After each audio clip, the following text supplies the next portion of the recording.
할렐루야. 오늘은 모든 사람을 위하여라는 제목으로 은혜를 나누도록 하겠습니다. 우리 인사합니다. 사랑하고 축복합니다. 사랑하고 축복합니다. 아멘. 저는 개인적으로 기독교 신앙생활의 중심 기둥은 이 말씀과 기도라는 두 기둥이 있다고 생각을 합니다. 이러한 생각은 디모데전서 4장 5절에 하나님의 말씀과 기도로 거룩하여진다라는 이 사도 바울의 가르침에 근거하는 것입니다. 우리 한국교회는 사실 말씀과 기도에 집중하면서 지금까지 성장해 왔습니다. 사경회라고 불리는 교회 모임은 성도들에게 하나님의 말씀을 보다 더 깊이 알도록 하기 위한 한국교회만의 귀한 유산입니다. 이와 함께 한국교회는 세계에서 유례가 없는 성경 공부 또 성경 통독 이런 것을 행하는 것으로도 유명합니다. 뿐만 아니고 새벽 기도회, 수요 기도회, 금요 기도회 등등 많은 기도회를 해왔고 지금도 행하고 있습니다. 한국교회 초기에 사람들이 일제강점기 그 엄청난 핍박 속에서 또 참혹한 한국전쟁 중에서도 희망을 잃지 않고 끝까지 버티고 일어설 수 있었던 그 원동력도 그 중심에 말씀과 기도가 있었기 때문이다 하는 것을 부인하기가 어렵습니다. 그런데 우리가 일제 식민지로부터 벗어나고 또 한국 전쟁의 그 아픔을 이겨내고 경제 발전과 함께 오늘날 이 민주주의로 발전된 이런 민주주의로 일어서기까지 그 원동력이 되었던 한국 교회가 지금은 사회로부터 외면당하는 그런 실정에 처해 있습니다. 많은 신뢰를 잃어버렸습니다. 여전히 한국 교회는 말씀에 대한 관심과 사랑으로 성경 통독이나 성경 공부가 유행하고 있고 수많은 기도회로 모이고 있습니다. 그런데도 왜 한국교회가 일반인들에게, 특별히 젊은 사람들에게 외면을 당하고 있을까요? 이런 맥락에서 오늘 본문은 이 땅의 교회가 무엇이 잘못되었는지 그리고 우리가 어떻게 해야 할지 고민하고 있는 우리 모두에게 도움이 되는 말씀입니다. 오늘 사도 바울이 영적인 아들 디모데에게 하는 이 권면의 말씀을 우리가 살펴봄으로써 우리 교회뿐만 아니고 한국 교회가 겪고 있는 어려움을 극복할 수 있는 그런 방안이나 계기를 찾기를 소망합니다. 오늘 본문에서 사도 바울은 자신의 영적인 아들인 디모데에게 이 실제적인 권면의 말씀을 하고 있는데요.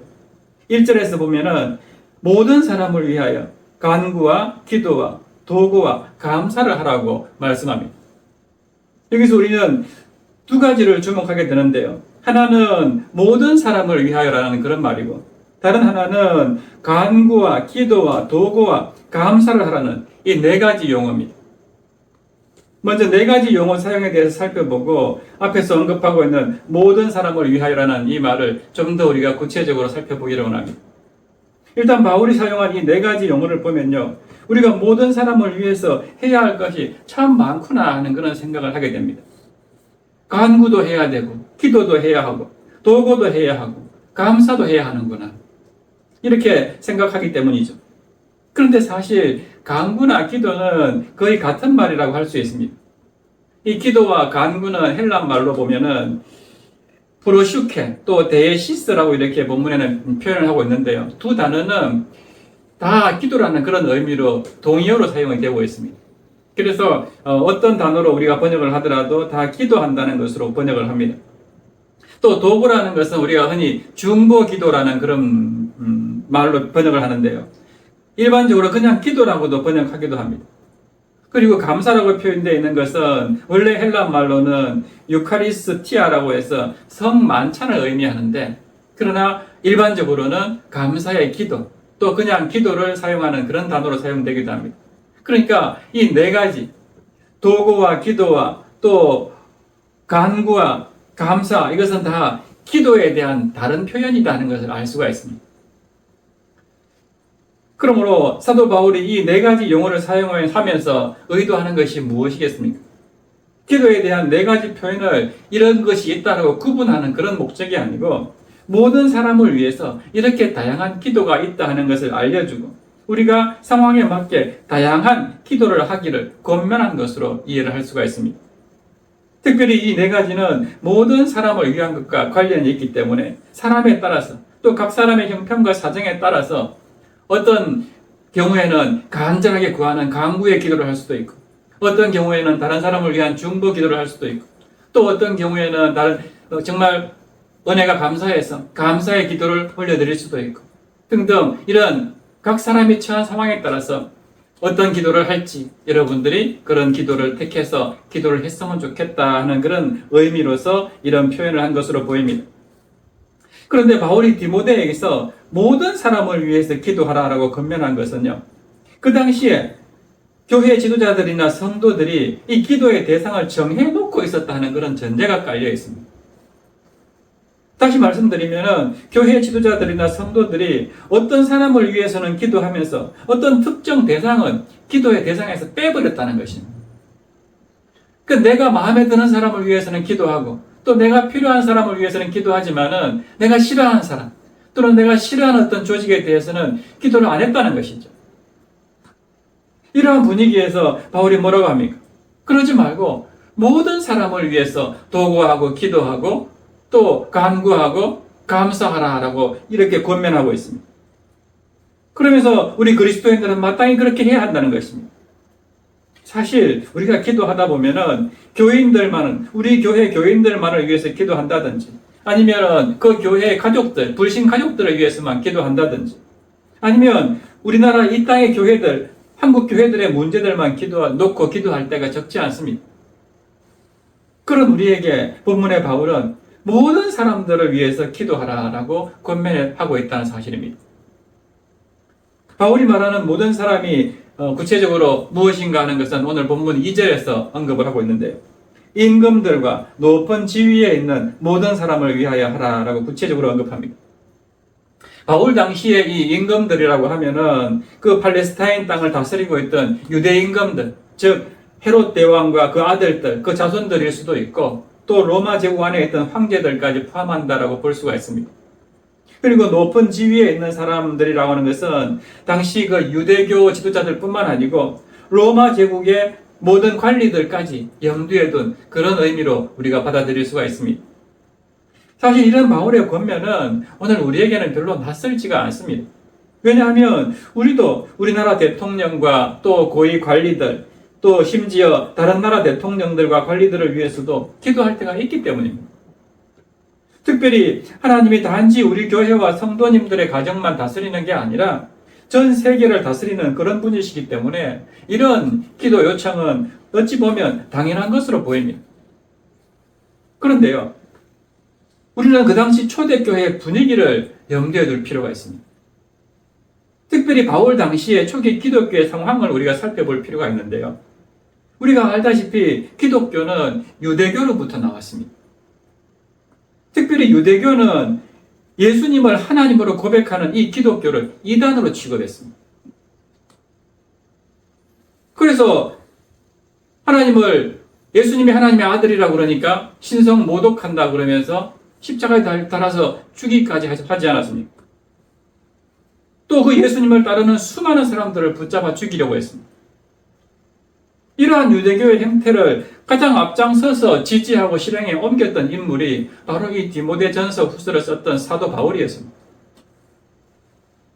사도행전에 보면은 스데반이 순교당할 때 사울도, 그 당시 이름이 사울이었습니다. 사울도 그 곁에 있었습니다.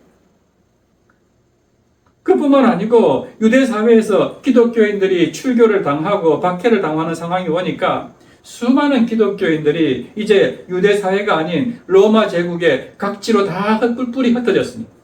그것을 우리가 디아스포라 유대인이라고 표현하지 않습니까? 하지만 그렇게 이방 땅으로 가서 믿음 생활을 하던 기독교인들 역시 그 땅에 거주하던 유대인들이나 또 오고 가던 유대인들에게 지속적으로 박해를 당하게 됩니다. 나중에는 로마 제국의 박해까지 받게 되었습니다. 지금 바울이 임금들을 위해서 기도하라고 했던 그 당시에, 바울이 살았던 그 당시에 임금이 누구였냐면 로마 황제가 바로 우리가 그 유명한 네로 황제였습니다. 그런데 그 사람들을 위해서 기도하라고 하는 것입니다. 기독교인들이 순교까지 당하고 있는 그런 상황에서 그렇게 나를 핍박하는 원수들을 향해서 기도하라고 이야기합니다. 그러므로 이런 상황에서 디모데와 성도들이 사실 자기를 박해하는 유대교와 로마 제국의 관리들을 위해서 기도를 하지 않거나 쉬는 것은 어찌 보면 충분히 이해할 수 있는 그런 상황이었습니다. 인간적인 마음으로는 너무나 미웠을 것이고, 만약 기도하더라도 그들을 위해서가 아니라 그들이 하나님의 심판을 받기를 위해서 기도했을 것입니다. 저 원수들을 당장 좀 없애주십시오. 이렇게 기도하지 않겠습니까? 그런데 지금 바울은 그런 기도가 아니라 모든 사람을 위해서, 특별히 너희들을 박해하는 임금들과 또 높은 지위에 있는 사람들을 위해서 기도하라, 기도하라 라고 권면하고 있다는 사실입니다. 이런 바울의 권면을 우리가 들으면서 생각나는 분이 있지 않습니까? 바로 예수 그리스도십니다. 바울의 모습은 우리 주님의 모습을 상기시킵니다. 예수님은 자신을 십자가에 못 박게 하고, 그리고 십자가에 못 박힌 자신을 향해서 하나님이 구원하는가 보자라고 하면서 조롱하는 그 사람들을 향해서 뭐라고 기도하셨습니까? 아버지, 저들을 사하여 주옵소서. 자기들이 하는 것을 알지 못함이니이다. 그렇게 자기를 십자가에 못 박아 죽이는 사람을 향해서도 저들의 죄를 사해달라고 기도했던 분이 바로 주님이십니다. 지금 바울이 예수님의 가르침 그대로 지금 본받고 권면하고 있다는 것을 우리가 보지 않습니까? 그렇습니다. 우리는 바로 이렇게 예수 그리스도를 주님으로 고백하는 주님의 자녀들입니다. 그렇기 때문에 우리 역시 이 사도 바울과 같이 우리 주변에서 나를 괴롭히는 사람, 나를 못 살게 구는 사람이 있다 할지라도 그 사람이 멸망당하도록 기도하는 것이 아니라 그 사람도 하나님을 알도록, 그 사람도 하나님의 사랑을 알아서 나처럼 변화되기를 바라면서 기도해야 하는 것입니다. 주님이 그렇게 기도하지 않았습니다. 저들이 알지 못합니다. 그래서 이런 짓을 하고 있으니까 저들의 죄를 용서해 주십시오. 그런데 사도 바울은 우리가 왜 이렇게 모든 사람을 위해서 기도해야 하는지 그 이유를 분명하게 가르쳐 줍니다. 이들 하반절에 보시면은 우리가 모든 경건과 단정함으로 고요하고 평안한 생활을 하기 위함이다 라고 말씀합니다. 여기서 우리가 주목해야 될 부분이 있는데요. 그것은 지금 바울이 모든 사람을 위해서 기도해야 된다라고 하면서 그 이유로 다른 누군가가 아니고 바로 우리가 모든 경건과 단정함으로 고요하고 평안한 생활을 하기 위함이다 라고 알려주고 있습니다. 이런 바울의 말은 세상의 임금들과 높은 지위에 있는 사람들을 위해서 기도하는 것이 바로 나에게, 우리에게 분명히 유익한 점이 있다 하는 것으로 들려집니다. 그렇다면 우리가 그런 원수 같은 사람들을 향해서 기도할 때 도대체 하나님이 우리를 위해서 어떤 일을 하신다는 것일까요? 못되고 불의한 지도자가 있으면은 그 고통은, 그 조직은, 구성원 전체, 나라라면은 백성들 전체에게 그대로 미칩니다. 만약에 전쟁을 좋아하는 국가 지도자가 있다 그러면은 그 나라는 어떻게 되겠습니까? 허구한 날 다른 나라와 싸움 박질밖에 할 수 없습니다. 전쟁에 고통을 당하게 됩니다. 지금 러시아가 우크라이나를 침공해서 벌어진 이 전쟁이 어제 조사를 해보니까 벌써 2년하고도 8개월이 지났습니다. 한국 전쟁에 3년 1개월 정도 걸렸으니까요. 이제 5달만 더 지나면은 우리나라 한국 전쟁 기간을 넘어서게 됩니다. 최근에는 북한군까지 파병이 되면서 점점 더 확전되는 분위기입니다. 러시아 대통령, 그 지도자의 잘못된 결정으로서 수많은 군인들과 민간인들이 희생당하고 고통을 받고 있습니다. 지금까지 알려진 정보를 보면은 이 전쟁으로 인해서 수백만 명의 난민이 발생을 했고요. 양국 군대의 전 사상자가 무려 92만 명이 넘는다고 합니다. 그런데 지금 또 한쪽에서 전쟁이 점점 격화되고 있습니다. 바로 이스라엘과 팔레스타인 간의 전쟁인데요. 이 전쟁도 23년 10월 7일에 시작되었으니까 벌써 1년이 넘었습니다. 그런데 이 전쟁도 양측에 계속된 공방이 이어지면서 끝날 기미가 보이지 않습니다. 여기도 마찬가지로 수백만 명의 난민과 엄청난 피해가 쌓이고 있습니다. 다른 나라 일이니까 우리는 몰라도 되겠습니까? 저는 이런 모습이 단순히 우크라이나나 팔레스타인 지역에서만 끝나지 않을 것 같은 그런 생각이 자꾸 들어서 굉장히 염려스럽습니다. 그래서 더 기도하게 됩니다. 자칫하면은 북한까지 참전하고 있는 상황에서 3차 대전으로까지 확전되지 않을까? 이런 분위기가 조성되고 있기 때문입니다. 오늘날은 나 혼자서 또는 우리나라만 잘해서 되는 일은 거의 없습니다. 글로벌 시대이기 때문에 모든 것이 다 연결되어 있습니다. 군사적인 면뿐만 아니라 경제적인 면도 전부 다 모든 나라가 다 연결되어 있습니다. 미국의 금리가 오르면은 우리나라 은행 금리도 덩달아 올라가지고 대출금이 많은 분들은 크게 고통을 당합니다. 지금 이런 상황에서 북한이 계속 엇나간다면은 더 이상 이 한반도의 평화를 담보받을 수 없는 그런 상황이 될 수도 있습니다. 미국과 중국의 관계에 따라서 또 우리와 일본과의 관계 변화에 따라서 한반도의 운명이 언제 바뀔지도 모르는 그런 상황입니다. 또 이것은 정말 가정인데 만약 우리나라에 인종차별적이고 종교차별적인 그런 지도자가 등장한다면 우리의 신앙생활도 결코 평안할 수 없을 것입니다. 이런 점에서 우리는 정말 우리 주변의 모든 사람들, 특별히 국가 지도자들을 위해서 기도할 수밖에 없는 것입니다. 바울은 바로 지금 그런 점을 일깨워주고 있는 것입니다. 그런가 하면 3절에서 바울은 이런 기도가 하나님 앞에서 선하고 받으실 만한 것이다 라고 말합니다. 그리고 특별히 이런 기도를 할 때에 단순히 우리의 안정되고 평안한 삶뿐만이 아니고 그들이 구원받도록 간구해야 한다라고 가르쳐주고 있습니다. 우리가 안정된 삶을 위해서 기도하는 것은 우리가 더욱 복음을 전하기 위함이라는 사실을 잊어서는 안 된다는 뜻입니다. 그저 나 혼자만 잘 먹고 잘 살라고 그렇게 하나님이 우리를 구원하신 게 아니다 하는 것이죠. 우리가 이렇게 평안하고 안정된 가운데에서 살 수 있는 것은 그만큼 다른 사람을 위해서도 우리가 복음을 증거하는 그런 능력 있는 삶을 살도록 하기 위해서 하나님이 주신 축복이라는 것을 받아들여야 한다는 것이죠.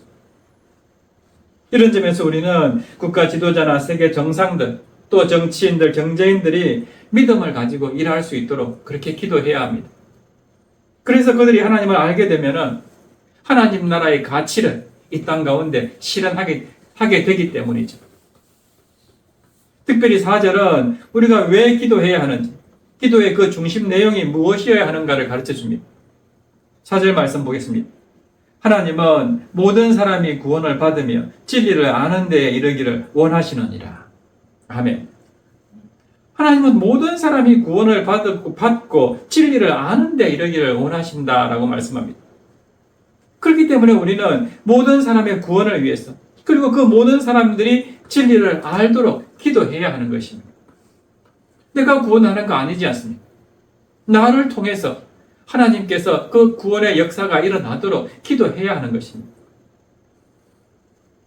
한 영혼, 그 한 생명을 구하기 위해서 우리가 할 수 있는 것은 기도입니다. 기도 외에는 그 사람에게 구원을 증거할 만한 힘을 얻을 수가 없기 때문입니다. 물론 말로 전도하고 도움도 주고 여러 가지 일을 할 수 있습니다. 하지만 가장 중요한 것은 기도입니다. 전도할 때도요, 기도하고 나가는 사람하고 그렇지 않고 자기 언변만 가지고 나가는 사람하고는 차이가 큽니다. 기도하지 않고 나가면요, 정말 악한 사람 만나가지고 말도 한마디 못하고 봉변당하고 돌아오게 되면은 그만 낙심해가지고 일어설 힘도 없습니다. 그러나 기도하고 나간 사람은 하나님께서 그 상황까지도 다 대비시켜줍니다. 그래서 그 상황에 맞는 말까지 우리 입술을 통해서 내뱉을 수 있도록 역사해 주시는 분이 바로 하나님이세요. 그러므로 우리가 그 한 영혼을 위해서 구원받도록 기도하는 것이 가장 먼저 해야 되고 중요한 일이다 하는 것을 기억해야 합니다. 특별히 기독교는 진리의 종교입니다. 기독교가 참된 종교다 하는 뜻입니다.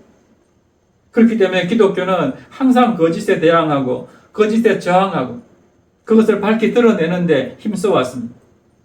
오늘날에도 이런 점이 우리의 사명이라고 할 수 있습니다.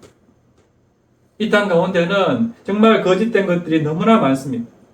이 거짓된 사람들은 항상 다른 사람을 속이고 진실을 감추면서 자신들이 하는 주장만 믿고 따르게 합니다. 그러나 진리를 아는 우리는 오직 진리이신 하나님의 말씀, 오직 예수 그리스도만을 증거하면서 살아야 합니다. 예수님만이 진리라는 그 사실, 하나님의 말씀이 우리가 살아가는데 진리라는 그 점을 우리가 일깨워 주어야 하는 것입니다. 그런데 이것이 그냥 세상 지식처럼 가르쳐서 되는 게 아닙니다. 그렇기 때문에 기도해야 합니다. 우리가 가지고 있는 진리는 사람들이 믿음의 눈을 가지지 않고서는 도저히 알 수도 없고 이해할 수도 없고 믿어지지 않기 때문입니다. 이 일을 위해서 사람들이 진리를 알고 구원을 얻도록 우리가 기도해야 한다 하는 것입니다. 그것이 바로 하나님이 원하시는 일입니다. 하나님은 모든 사람이 구원을 얻고 진리를 아는 데 이르기를 원하신다라고 오늘 말씀은 분명하게 밝혀주고 있습니다. 그러므로 우리가 모든 사람이 구원을 얻고 진리를 알도록 모든 사람을 위해서 기도하는 우리 모두가 되기를 소망합니다. 그런가 하면 사도 바울은 이제 모든 사람이 알아야 하는 진리의 내용을 본문 5절과 6절에서 간략하게 요약하고 있습니다. 본문 5절과 6절 보세요. 하나님은 한 분이시다. 하나님과 사람 사이의 중보자도 한 분이신데 그분이 바로 예수 그리스도시고 이 예수 그리스도가 모든 사람을 위해서 자신을 대속물로 내어주셨다. 이 사실이 바로 진리다라고 선포하고 있습니다. 그리고 이 진리를 전파하고 구원을 얻도록 사도 바울 자신은 이제 전파자와 사도로 세움을 입게 되었다라고 말씀합니다. 그리고 이렇게 사도와 전파하는 자, 전도자가 된 것은 절대로 거짓말이 아니다.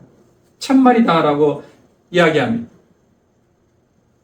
사랑하는 여러분, 하나님은 모든 사람을 위해서 기도하게 하시는 분입니다.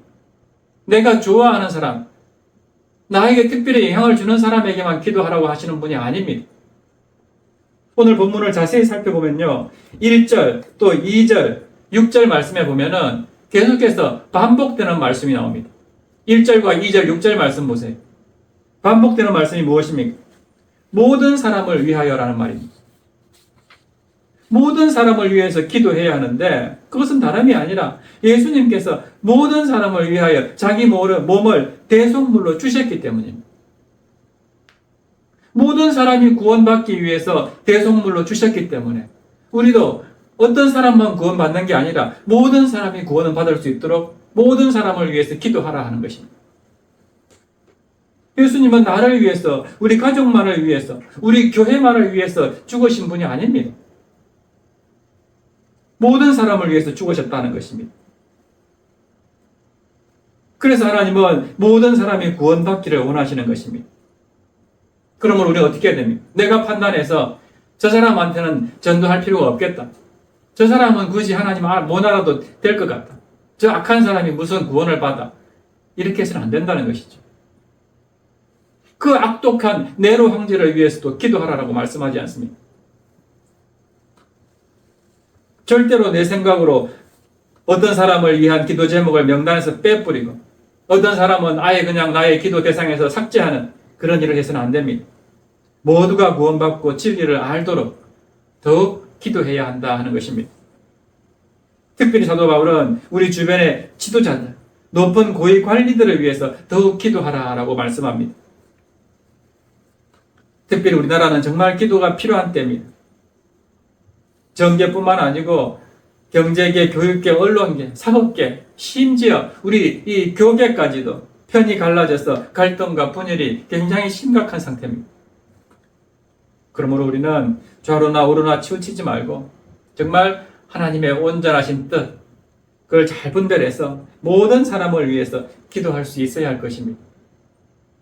대통령이나 여당, 야당 대표뿐만 아니고 국회의장과 대법원장 등등 높은 지위에 있는 모든 사람들, 또 우리 주변에 있는 모든 사람들이 하나님을 알아가고 그리고 구원을 얻도록 힘써서 기도하는 우리 사랑교회 그리고 저와 여러분 되시기를 주님의 이름으로 축원합니다. 그래서 이 시간 우리 함께 찬양하고 기도할 때요, 예수님께서 이 땅에 오신 이유가 바로 모든 사람을 구원하도록 하기 위해서 오셨다 하는 그런 고백에 담긴 복음성가 그가 오신 이유, 우리 함께 찬양하고 기도했으면 좋겠습니다.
이루셨네. 그가 이 땅에 오신 이유 이제 우리에게 맡겨진 그 소망 그 사랑 그 생명 아름답고 눈부신 십자가의 길 우리가 이 땅에 살아가 이 지으신 그대로 지으신 그대로 회복시킬 우리의 창조주 그리스도 십자가의 길로 아버지 뜻 이루셨네. 그가 이 땅에 오신 이유 이제 우리에게 맡겨진 그 소망 그 사랑 그 생명 아름답고 눈부신 십자가의 길 우리가 이 땅에 살아가 이유.